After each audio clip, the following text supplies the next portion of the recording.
Red 2 standing by, all 4 lit and in the green. Welcome back to Goldeneye, where last time we stormed the military intelligence archives, broke out of captivity, shot and slapped our way through to getting invisibility, and now we have been turfed out on the streets begging for food. We can drive the tank, much like in the movie where we have to pursue General Oromov. Of course, the tank actually does have quite a few counters against it. In this level, you will have to deal with mines and enemies with rocket launchers, which really sucks. So, it's actually beneficial to not use the tank on higher difficulties, because you're just a big target. You take less damage, but you're a very big target. So, we are roaming the streets, ready to take on our enemies. I'll do the mission quote-unquote normally, and then we will just do the cheat once we're done with all these. So, our objectives: pursue Oromov and Natalia, which is complete the mission, and minimize civilian casualties. Now, you have much more scope for this than minimizing scientist casualties, because when you're driving the tank, the citizens have an unfortunate tendency to run under the treads of your tank and get crushed to death because they don't have enough common sense to get out of the way of a multi-ton war machine, because video game AI back in 1997 still wasn't that great. After escaping KGB interrogation at the military archives, Natalia has been recaptured by General Oromov. Great! She is being taken by car to the Yanis operations base in St. Petersburg.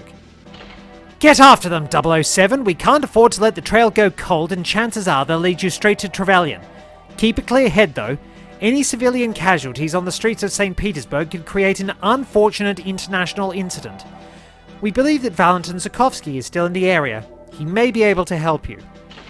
No gadgets this time, 007, though you should be on the lookout for hardware the Russians may have left lying around. Keys in the ignition and all that, old chap. I don't think she's worth the trouble, James. Perhaps you should be looking closer to home for a more reliable woman. Today's lesson is an overview of several important vehicles which have been focused on through the James Bond movies. There are many different vehicles of all kinds which have had some sort of role, and there's a pretty exhaustive list if you want to spot every single one. I've been mostly focusing on the vehicles that Bond himself uses and going from there, occasionally diverting into other bits of information. I'll be starting off with the vehicle we're driving in this particular mission, the T-55M5 Soviet tank. This was an advanced form based on the T-54 model, designed to have improved protection against nuclear blasts. It's not going to survive point-blank range, but longer range it might be okay. The T-55 has been in service across many years, frequently being upgraded and modified. They are simple to operate and fairly durable, so a number of armed forces still count T-55s among their ranks. The Russians have even broken out old T-55s in response to their heavy losses in Ukraine. There's an exhaustive combat history to this tank, with its simplicity and adaptability having granted it quite the lifespan. As a side note, it's mentioned in John Gardner's movie novelization that Oromov was a tank commander in the Soviet campaign in Afghanistan. He most likely would have commanded one of these.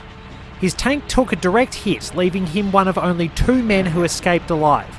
The novel mentions that he still hears the screams of his men in his nightmares. It's no surprise that he's drinking heavily in the chase sequence should this hold as canon. His worst fear is hunting him down. I'll also quickly cover Bond's Q-branch issued car from Goldeneye, since we don't really get to see that much of it. The Brosnan era saw a switch to BMW as Bond's vehicle supplier of choice, and the very new at the time Z3 Roadster was meant to be the focus. According to director Martin Campbell, the deal with BMW was finalised late in production, but the Z3's development had also been delayed, so mass-produced vehicles weren't available. The car does have a self-destruct system, parachute braking, and Stinger missiles behind the headlights according to Q, but we don't get to see a lot of that. Now we travel back in time to Dr. No. The first car Bond himself drives, at least the first focal one, is a 1961 Sunbeam Alpine. In the novel, the car belonged to Commander Strangways and was provided to Bond as the only spare car available from the British consulate. Strangway's car in the film is a Ford Anglia 105E. The Sunbeam Alpine of the film is most likely a Series 2 model, which was made from 1960 to 63. The original models, the Mark I and Mark III, somehow there was no Mark II, began production in 1953. Despite being a regular car, in the hands of James Bond it of course performs very well.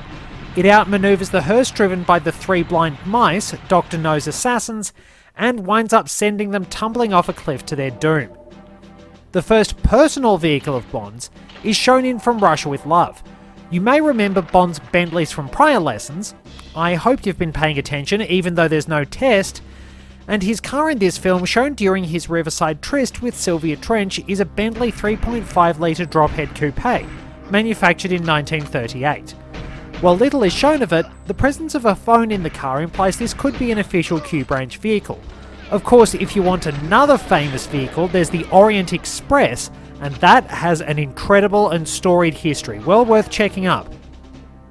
In Goldfinger, Q states that Bond's Bentley is to be retired on M's orders, ending Bond's fairly long-running association with the marque for the time being. However, the replacement would become one of the coolest of all cool cars, easily up there with cinema's greatest vehicles, the Aston Martin DB5. In the novel, Bond was supplied with a DB3 from the company carpool, though the only gadget there was the homing device receiver allowing him to track Goldfinger's Rolls-Royce Phantom 3, which incidentally is its own type of cool car, because Goldfinger actually uses that as part of his smuggling operation. The gold is melted down, added into the bodywork, and when he actually gets to his refinery, everything is melted down again, the gold is extracted and set into the gold bars. Very, very impressive.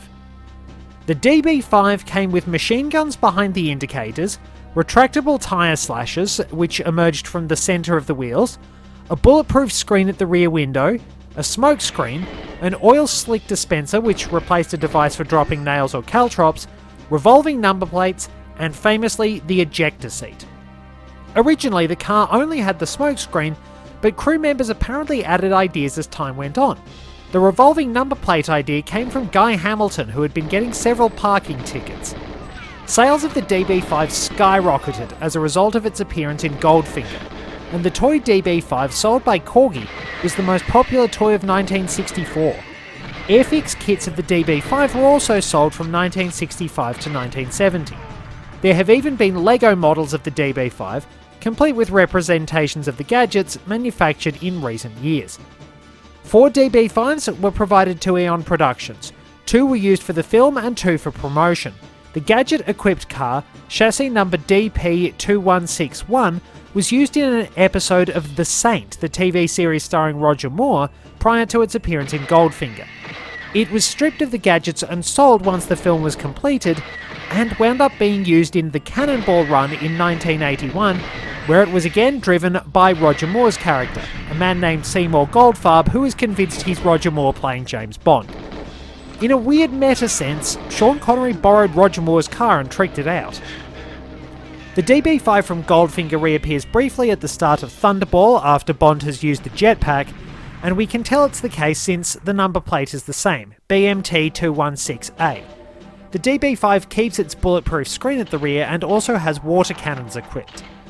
A different DB5, license plate BMT214A, or maybe it's the same one just with different registration, appears in Goldeneye. Bond is driving it during his evaluation in Monaco, dragging MI6 evaluator Caroline along when he begins a playful chase with Xenia's Ferrari F355 GTS. Now it's pretty obvious that in real life the Ferrari would have the superior technology, but this is James Bond we're talking about. The DB5 may well be his personal vehicle and not an MI6 model, but I'm betting he's had the car tricked out anyway. At the very least, it contains a champagne cooler and fax machine, so there have been some improvements. The car very briefly appears in Tomorrow Never Dies, and The World Is Not Enough, but is not a focus in either one.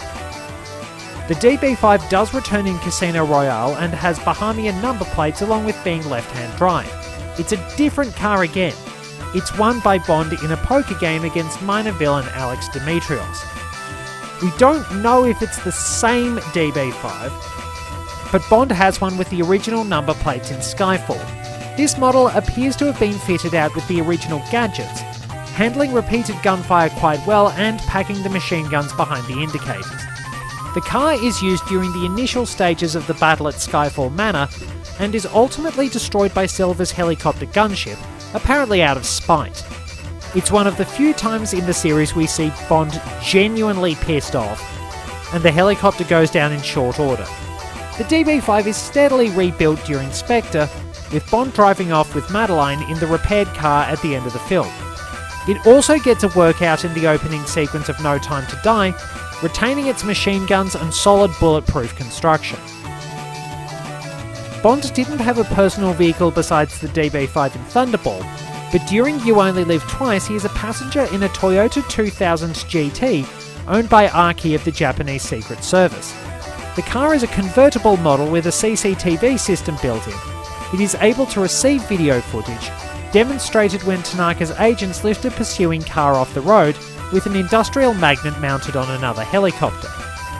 Not exactly sure how the image is transmitted, but there you go. The 2000 GT originally did not have a convertible version. Such a model actually had to be custom made, since Sean Connery was a bit too tall to fit in the car as it stood. For some nice trivia, Daniel Craig cited the 2000 GT as his favourite Bond car. While Bond is a passenger in that, he gets a vehicle of his own for action sequences, a Wallace WA-116 Agile Series 1 Autogyro nicknamed Little Nelly. Packing plenty of powerful armaments, such as machine guns, rockets and smaller missiles, the Autogyro is embroiled in a fight with Spectre helicopters, which for the record are Bell 47G models, but she is able to defend her honour with great ease. Little Nelly is used during the search for Spectre's volcano hideout, and of course we get the spectacular air battle as a result. You know, it'd probably be a bit smarter if they just left him alone and didn't clue him in that something was there. In On Her Majesty's Secret Service, Bond's car is an apparently unmodified 1968 Aston Martin DBS, though it does have a concealment place for a sniper rifle. Only the scope is used though. The DBS was a successor of sorts to the DB6, though it was built alongside it for 3 years. It had 4 full-size seats and a larger body than the DB6. The DBS does also briefly appear in Diamonds Are Forever, where it's seen being fitted with armaments in Q's lab. Perhaps the ending of the prior film made them realise they needed to give a lot more equipment to their company cars.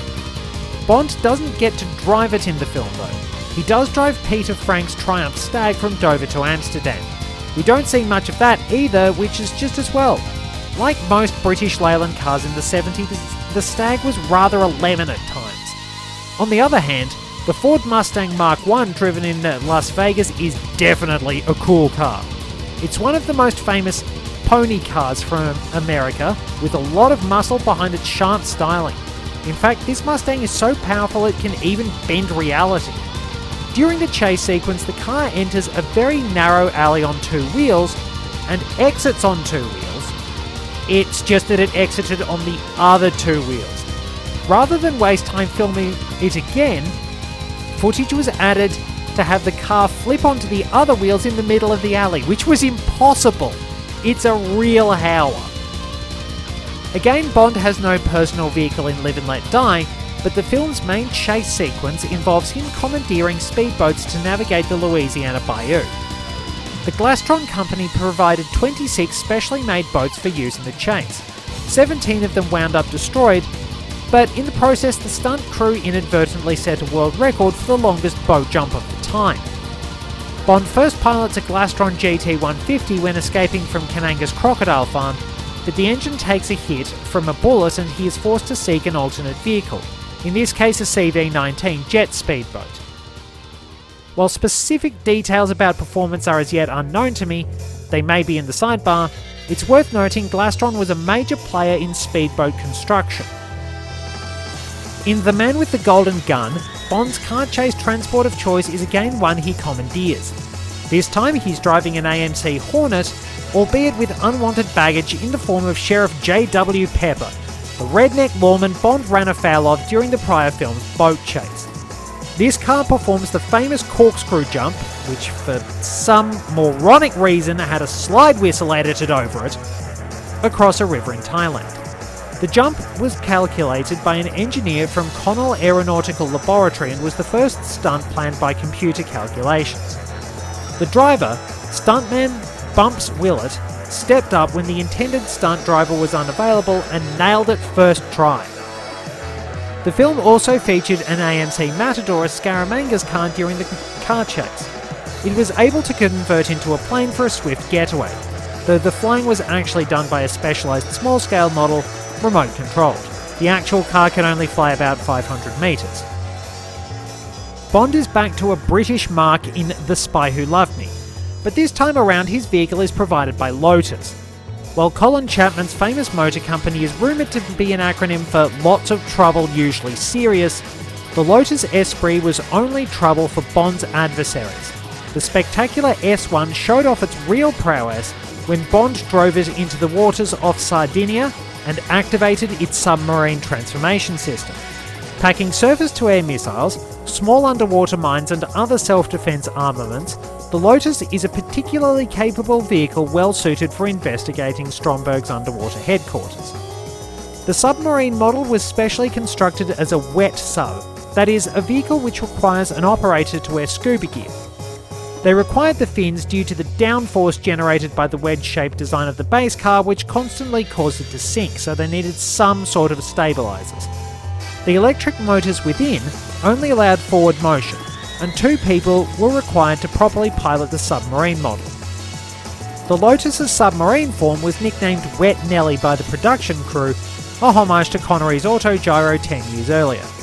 Apparently, the submarine model was bought by Elon Musk in 2013, and he was trying to perfect the submarine technology, but that means he's probably buggered it up and made a complete hash of everything like everything else he gets his hands on. Wouldn't be surprised if he was claiming credit for actually developing the model in the first place. Moonraker winds up giving Bond a Glastron speedboat once again. He has no personal land vehicles, instead using the Glastron CV-23HT hydrofoil boat while travelling the Amazon in search of Drax's base. The boat comes equipped with a glider for emergency escapes, and Bond is able to elude his pursuers by piloting his boat towards the Iguazu Falls, apologies for pronunciation, and readying the glider, leaving the pursuers to stop, save for Jaws, who, in best Wile E. Coyote fashion, goes over the waterfall and survives. The Glastron boat also has torpedoes, mines and a bullet shield, so it's pretty well equipped as you might expect. While in Venice, Bond also gets a gondola which can transform into a hovercraft. It's pretty manoeuvrable through the canals, but he also gets to cruise through St. Mark's Square, with a recurring character looking at his bottle of wine and pretty much throwing it away. This character actually appeared in The Spy Who Loved Me, Moonraker and For Your Eyes Only, with a similar reaction shot each time. After the Space Shuttle spectacular at the climax of Moonraker, everything went back down to Earth, literally and figuratively, with For Your Eyes Only. Once again, Bond is equipped with a white Lotus Esprit, a turbo model this time, which presumably has a number of special features. However, the only one we see in use is the burglar alarm, which makes the car explode. Q really can't yell at Bond for not bringing that one back.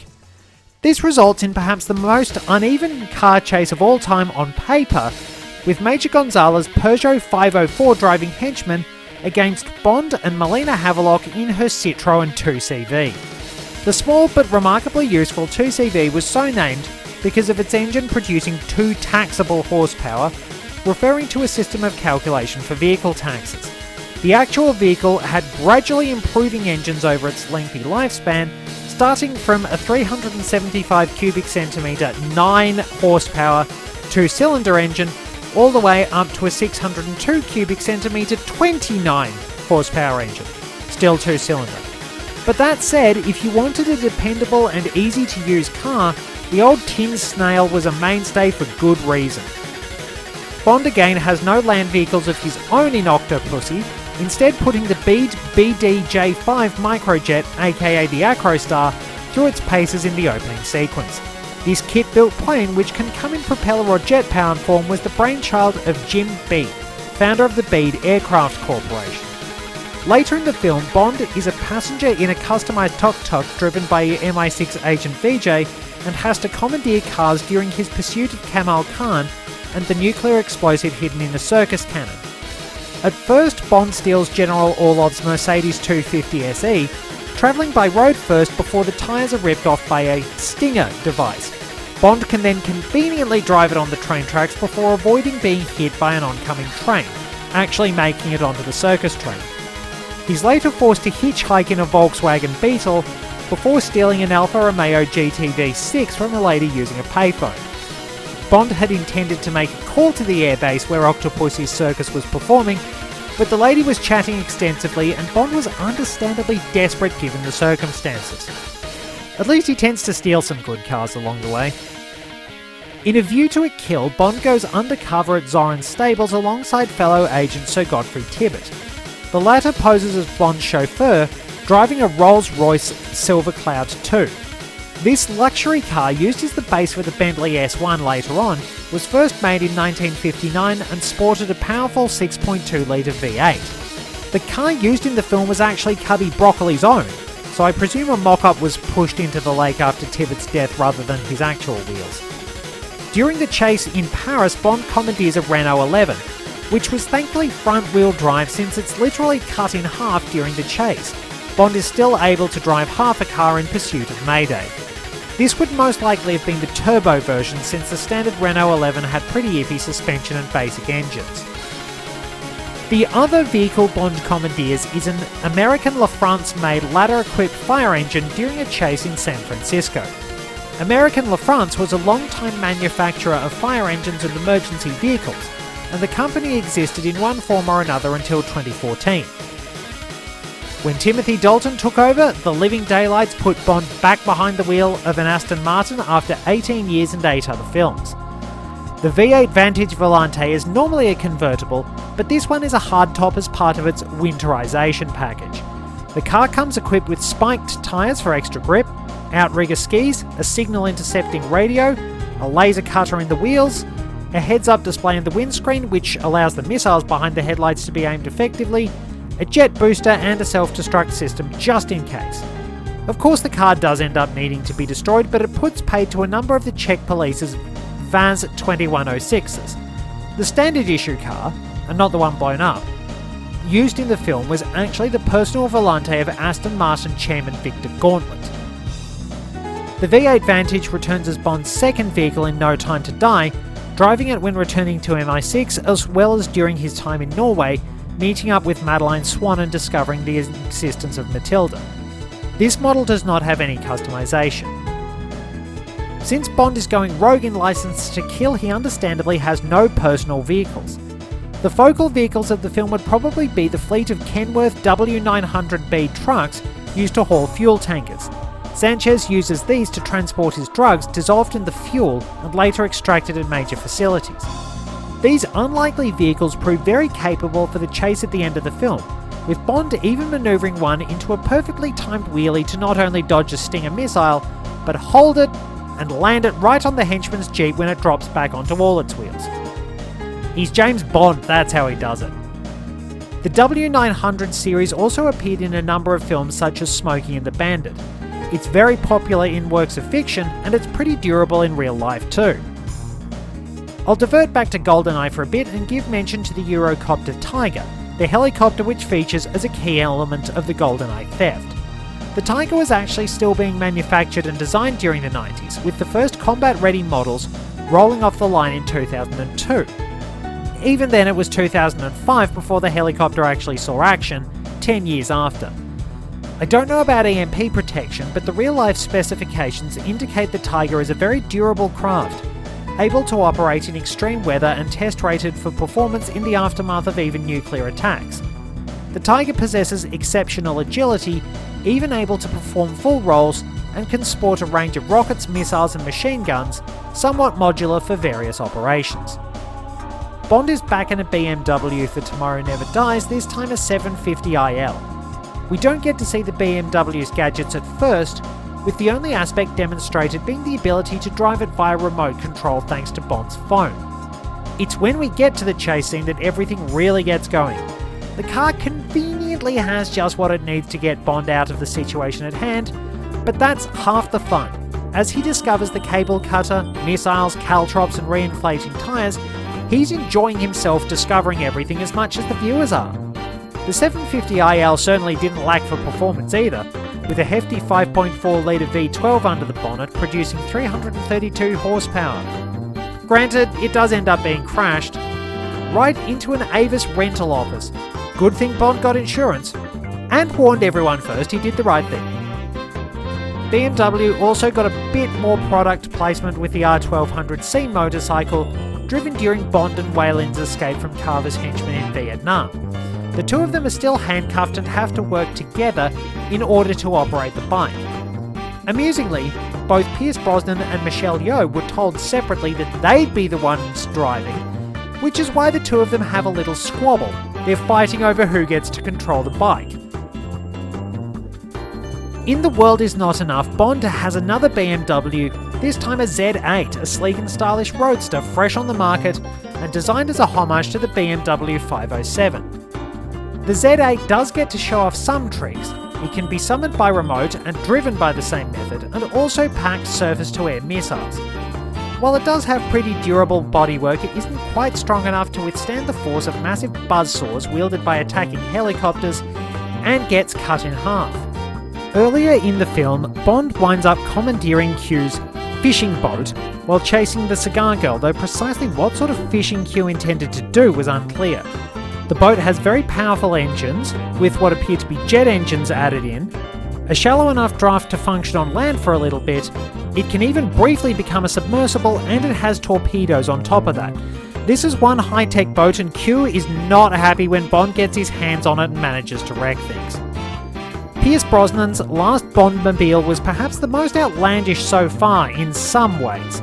He was back in an Aston Martin, and the V12 Vanquish packed all the usual equipment you'd expect from a Q-branch car. Target tracking shotguns under the bonnet, front-firing rockets and machine guns, spiked tyres for extra grip, an ejector seat, which is used in a slightly different way, and its ultimate party trick, adaptive camouflage, which allowed the car to become effectively invisible. It wound up in a duel against Zhao's own tricked-out car, a Jaguar XKR sporting front-mounted machine guns, missiles in the door panels, a rear-mounted Gatling gun, and mortar cannons in the boot. For all the flaws the film can have, this is the vehicle battle we've been waiting for, and it doesn't disappoint. And, as if one Aston Martin wasn't enough, when Casino Royale rolls round, Bond has a company-issued DBS V12 in addition to the DB5 he wins. The DBS V12 comes with a special medkit including a medical link to MI6 headquarters, an emergency defibrillator and various antidotes, and a compartment for Bond's P99. We don't really know what else it has. The car doesn't get to go through too many of its paces, sadly. Bond winds up rolling it while avoiding a tied-up Vespa. In the novel, tyre-slashing equipment contributed to Bond crashing his Bentley. A DBS V12 returns at the start of Quantum of Solace, and doesn't appear to have any special equipment, though it can take a lot of punishment. Otherwise, Bond doesn't really have a focal car. He does get to show off his skills in a Douglas DC-3 cargo plane, which doesn't have any weapons, but somehow Bond is able to make it outmaneuver an SIAI Marchetti SF-260TP plane and a Bell 205 helicopter. Bond's main vehicle in Skyfall has already been covered since it's the DB5, but in Spectre, Bond steals a DB10 which was supposedly meant for 009. The car does pack quite a few gadgets along the way, such as a rear-mounted flamethrower and also rear-facing double-barrel gun emerging from the Aston Martin badge, but Q hasn't put the ammunition in it yet. The sound system also appears to be set to 009's musical tastes. Apparently 009 likes Frank Sinatra, and Bond really isn't happy switching the stereo system on and hearing New York, New York playing. After a tense chase through Rome with Mr. Hinks's Jaguar CX-75 pursuing, and briefly being set on fire by the flamethrower, Bond ultimately triggers the ejector seat and escapes, sending the car to the bottom of the Tiber and probably causing no end of headaches for Q. Bond's DB5 returns in No Time to Die, as I mentioned, and we do get to see the V8 Vantage briefly, but MI6 must have a contract with Aston Martin or something like that, since they have quite a few others along the way. At least we can imply that by the fact Nomi has a DBS Superleggera and a Valhalla is seen at MI6 HQ, so they're obviously getting to cutting-edge models. There has to be some sort of special deal. While in Jamaica, Bond has a fairly standard Land Rover Series 3. That's pretty much wrapping things up for Bond's own vehicles, or at least ones he's majorly involved with.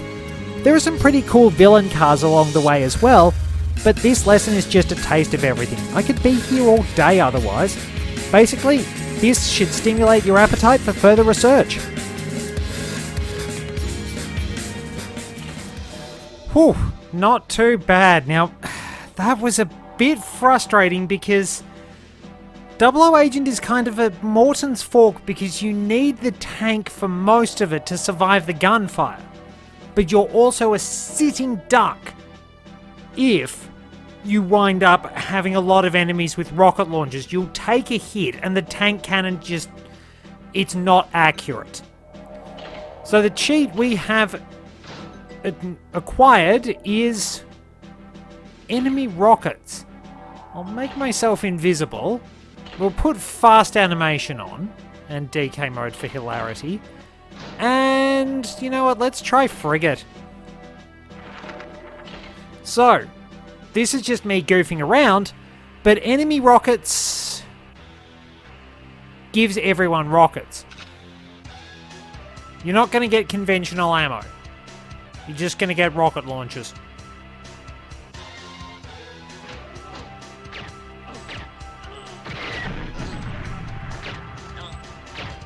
If you stand really close to the guards, they will just sort of make the firing animation, but nothing will happen. What happened?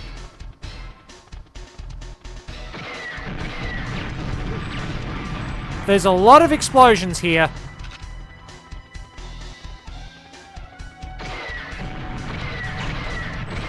Oh yeah, it's worth noting that the guards will just point their guns at the hostages and they will fall over. And yeah, you wind up with well, one hostage is alive. Somehow. So, we basically get absolute cataclysms in confined spaces. I don't quite know how I'm going to do this, but I will. So, we'll plant our bomb plant our tracker bug, get our rocket launcher.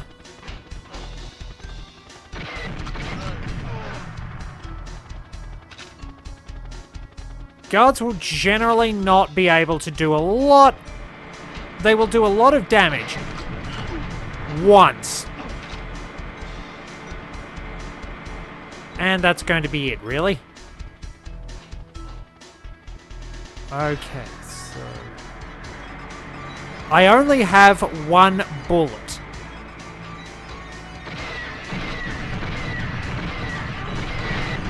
But yes, fast animation plus enemy rockets makes a lot of humor. And with invincibility involved, you can just watch the guards blow themselves up. Quite spectacular. It's a very good challenge if you want one. But it's also very annoying. It's a very good way to sort of...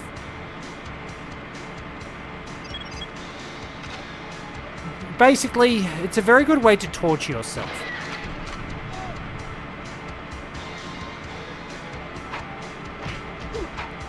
I really shouldn't have wasted all those shots at the start because I have no ammunition. I chose the wrong mission because I start with only 20 bullets. Now, if I time it, if I get this just so...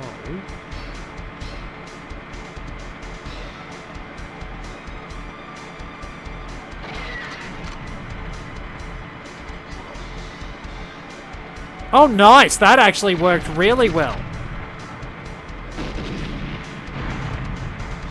Now we've got dual-wielded rocket launchers.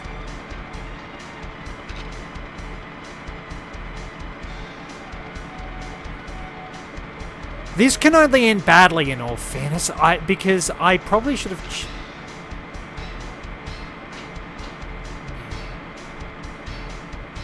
Me with my one bullet.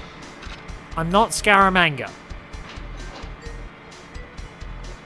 Oh, they're dead.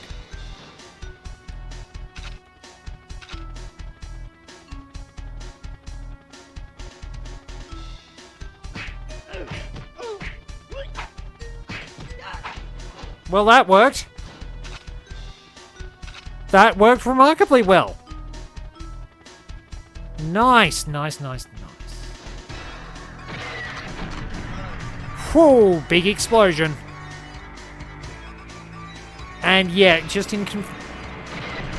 So, okay, I've managed to get 3 hostages to safety. I'm legitimately impressed with myself. I've killed 2 of them, admittedly. There's sort of a trail of explosive carnage wherever I've gone.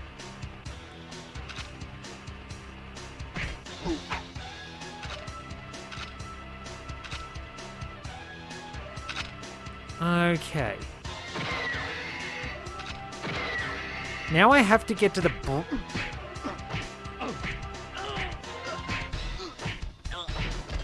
That guy took a long time to die.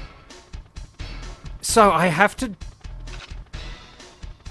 try and free the hostages on the bridge with a really well-aimed shot, because the whole bridge is going to explode.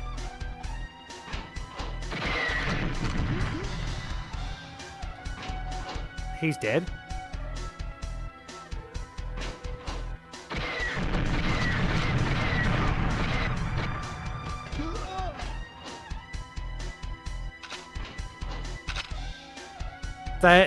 Yeah, fast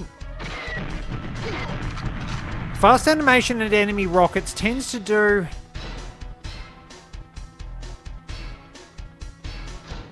It's to result in a lot of carnage.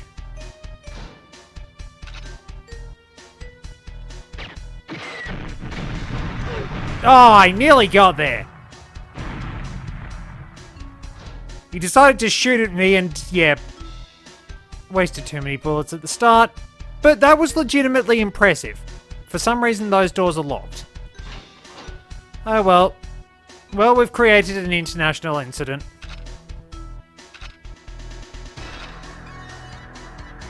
So yeah, that's enemy rockets in a nutshell. Run around with rocket launchers and watch the enemies blow themselves up. Now, there's some... While we're mucking around, we might as well keep all these cheats on.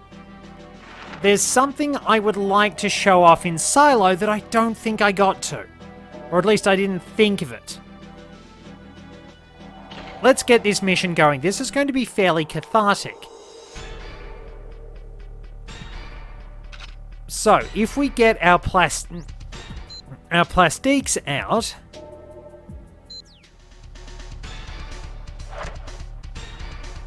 Let's set that, and if we shoot them, somehow we create a giant wave of explosions